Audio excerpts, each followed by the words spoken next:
ಗುರುಜಿನು ಮಹದೈಶ್ವರ್ಯದ ಬಗ್ಗೆ ತಿಳಿಸ್ಕೊಡ್ತಾ ಇದ್ರಿ. ಈ ಒಂದು ಮಹದೈಶ್ವರ್ಯ ಪ್ರಾಪ್ತಿಗೆ ಏನು ಮಾಡಬೇಕು, ಮುಖ್ಯವಾಗಿ ಕೆಲವೊಂದಿಷ್ಟು ಪೂಜೆ ಪುನಸ್ಕಾರಗಳನ್ನು ಕೂಡ ಮಾಡಬೇಕಾಗತ್ತೆ. ಆ ಒಂದು ಪೂಜೆ ಪುನಸ್ಕಾರ, ಈ ಒಂದು ಮಹದೈಶ್ವರ್ಯದ ಕುರಿತು ತಿಳಿಸ್ಕೊಡಿ ನಮ್ಮ ವೀಕ್ಷಕರಿಗೆ ಗುರುಜಿ. ಬೇಸ್ಮೆಂಟ್ ಸರಿಗಿದ್ರೆ ಅಸ್ಥಿಭಾರ ಅಂತ ಕರಿತೀವಿ, ಅದು ಸರಿಯೆಲ್ಲ ಚೆನ್ನಾಗಿ ಆಗುತ್ತೆ, ಖಂಡಿತ ಆಗುತ್ತೆ.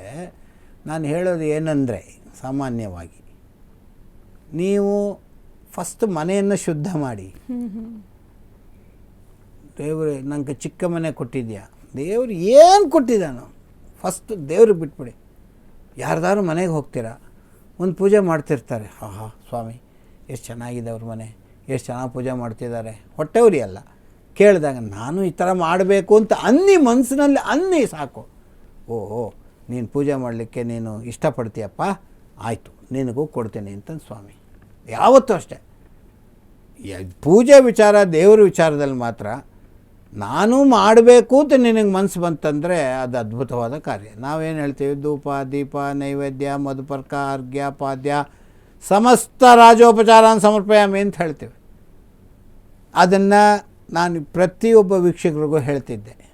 ದಿನನಿತ್ಯ ನಿಮಗೆ ಏನೇ ಟೆನ್ಷನ್ ಇರಲಿ, ಸುಖವಿರಲಿ ದುಃಖವಿರಲಿ, ನೀನಾಗಿರೋ ಪಾಂಡುರಂಗ ಅಂತ ಒಂದು ಅದ್ಭುತ ಮಾತಿದೆ. ದಿನ ಒಂದು ಕೆಂಪು ಕಲ್ಸಕ್ಕರೆಯನ್ನು ಪುಡಿ ಮಾಡಿ ಇಟ್ಕೊಳ್ಳಿ. ಏನು ಮಾಡಿ, ಇದಕ್ಕೇನು ಖರ್ಚಿದೆ, ಏನೂ ತೊಂದರೆ ಇಲ್ಲ. ಆ ಪೂಜೆ ಹೇಳ್ಬಿಟ್ರೆ ಈ ಪೂಜೆ ಹೇಳ್ಬಿಟ್ಟು ಏನು ಹೇಳೋದ, ಚಿಕ್ಕ ಕೆಂಪು ಕಲ್ಸಕ್ಕರೆಯನ್ನು ಇಟ್ಕೊಂಡು ನೀವು ಹಚ್ಚುವ ದೀಪದ್ದೇ ಅದ್ಭುತವಾದ ಕಾರ್ಯಕ್ರಮ ಮಾಡಬಹುದು. ಏನೇನು ದೀಪ ಇದೆ, ಶಂಖ ದೀಪ ಇದೆ, ನಂದ ದೀಪ ಇದೆ, ನೀಲಾಂಜನ ದೀಪ ಇದೆ, ಅದು ಅನೇಕ ಟೈಪ್, ಒಂದೊಂದು ಕಾರ್ಯಕ್ಕೂ ಒಂದೊಂದು ಥರದ ದೀಪ ಇದೆ. ಅದು ಯಾವುದಾರಾಗಲಿ, ಒಂದು ದೀಪ ಅಂತೂ ನಂದ ದೀಪ ಅಂತ ಕಮಲದ ಬಟ್ಲು, ಅದು ಉರಿತಾನೇ ಇರುತ್ತೆ ನಿಮ್ಮ ಮನೇಲಿ. ಅದು 24/7 ಉರಿಬೇಕು ಅಂತ ಲೆಕ್ಕ, ನೀವು ಹಚ್ತಿರೋ ಬಿಡ್ತಾರೆ ನಂಗೆ ಗೊತ್ತಿಲ್ಲ.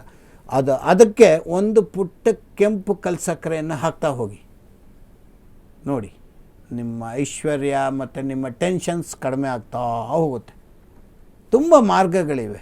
ಪೂಜೆ ಮಾಡೋದಲ್ಲ, ಭಕ್ತಿಯಿಂದ ನಿಮ್ಮ ಹತ್ರ ಇರೋದನ್ನು ಇಟ್ಕೊಂಡಿರೋದ್ರಿಂದ ನೀವುಗಳು ಪೂಜೆ ಮಾಡಬೇಕು. ಮಾಡಿದ್ದರೆ ನಿಮ್ಮ ಕಾರ್ಯಕ್ರಮಗಳೆಲ್ಲವೂ ಯಶಸ್ಸಾಗ್ತದೆ. ಫಸ್ಟ್ ಬೇಸಿಕ್ ನಾನು ಹೇಳೋದು.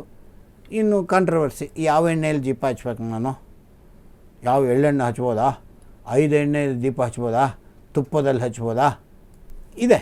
ತೈಲ ಅನ್ನೋದೊಂದು ಇಂಪಾರ್ಟೆಂಟ್. ಯಾವುದಕ್ಕೆ, ಒಂದೊಂದು ಕಾರ್ಯಕ್ರಮಕ್ಕೆ ಒಂದೊಂದು ತೈಲ ಇದೆ. ಆರೋಗ್ಯಕ್ಕೆ ಬೇರೆ ಇದೆ, ಐಶ್ವರ್ಯಕ್ಕೆ ಬೇರೆ ಇದೆ, ಮಂಗಳಾರತಿ ದೇವ್ರ ದೀಪ ಮಾಡುವಾಗ ಒಂದು ಎಣ್ಣೆ ಇದೆ, ತುಪ್ಪ ಇದೆ, ಹವಳದ ಎಣ್ಣೆ ಇದೆ. 5 ಎಣ್ಣೆಗಳು ಕೂಡಿದ್ದು, ಎಳ್ಳು, ಕಡಲೆಕಾಯಿ ಮತ್ತು ಹರಳೆಣ್ಣೆ ಮತ್ತು ಎಲ್ಲ ಸೇರಿದ್ದು ಕಮ್ಮಿ ರೇಟಲ್ಲಿ ಕಡಿಮೆ. ಇದೆಲ್ಲ ಯೋಚನೆ ಮಾಡಿಕೊಂಡು ಆ ದೀಪಗಳನ್ನು ಹಚ್ಚೋದು.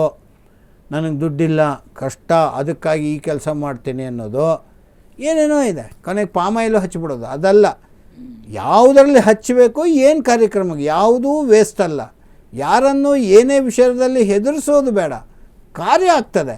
ಕಾರ್ಯ ಆಗಬೇಕಾದ್ರೆ ನೀವೇನು ಮಾಡಬೇಕು, ವಿಶೇಷವಾಗಿ ಫಸ್ಟು ನೀವು ಮಾಡೋ ಕೆಲಸ ಈ ದೀಪ ನೋಡಿ. ದೊಡ್ಡ ದೊಡ್ಡ ಸಮಾರಂಭ, ಅದ್ಭುತವಾದ ಕಾರ್ಯಕ್ರಮ, ದೊಡ್ಡ ಫಂಕ್ಷನ್ ನಡೀತಿದೆ ರಾಜಕೀಯದಲ್ಲಿ, ಊದಕ ದೀಪ ಇಟ್ಟು ದೀಪ ಬೆಳಗುವ ಮುಖಾಂತರ ಈ ಕಾರ್ಯಕ್ರಮ ನನ್ನ ಚಾಲನೆ ಕೊಡಲಾಗಿದೆ. ದೇವರಿಲ್ಲ, ದಿಂಡ್ರಿಲ್ಲ, ಆದರೆ ದೀಪ ಹಚ್ಚಿಬಿಟ್ರೆ ಸರೋಗ್ತದೆ. ಯಾಕಂದರೆ ಅದು ಬೆಳಕಲ್ಲಿ ಆ ದೇವರನ್ನು ಕಾಣ್ತಾ ಇರುತ್ತೆ. ಆ ಬೆಳಕು ಏನು ಊರ್ಧ್ವಮುಖವಾಗಿ ಒಳ್ಳೆ ತಿಲಕಾಕಾರ ಅಂತ ಕರಿತೀವಿ. ತಿಲಕ ಅಂದರೆ ಕುಂಕುಮ ಇಟ್ಕೊಳ್ತೀರಲ್ಲ, ಅದು ಹೇಗಿರುತ್ತೆ, ಕೆಳಗಡೆ ದಪ್ಪ ಮೇಲ್ಗಡೆ ಸಣ್ಣ. ತಿಲಕ ಅಂದರೆ, ತಿಲ ಅಂದರೆ ಎಳ್ಳಿನ ಆಕೃತಿಯಲ್ಲಿ ಇಡುವಂಥದ್ದು ಈ ಕುಂಕುಮ. ಆ ಥರ ದೀಪ ಉರಿಯುತ್ತೆ. ದೀಪ ಎಲ್ಲಿ ತೋರಿಸುತ್ತೆ, ಆಕಾಶವನ್ನು ತೋರಿಸುತ್ತೆ. ಜೋರಾಗಿ ಹಚ್ಚಬಾರ್ದು, ಜೋರಾಗಿ ಹಚ್ಚಿ ಬುಗುಬುಗುದ್ದು ಹೊಗೆ ಬರಬಾರ್ದು. ಎಷ್ಟು ಬೇಕೋ ಅಷ್ಟು ಮಾತ್ರ ತಿರಿ ಬತ್ತಿ ಇರಬೇಕು, ಎಣ್ಣೆ ತುಂಬಿರಬೇಕು, ಅದು ಉರಿತಿರಬೇಕು, ಹೊಗೆ ಬರಬಾರ್ದು.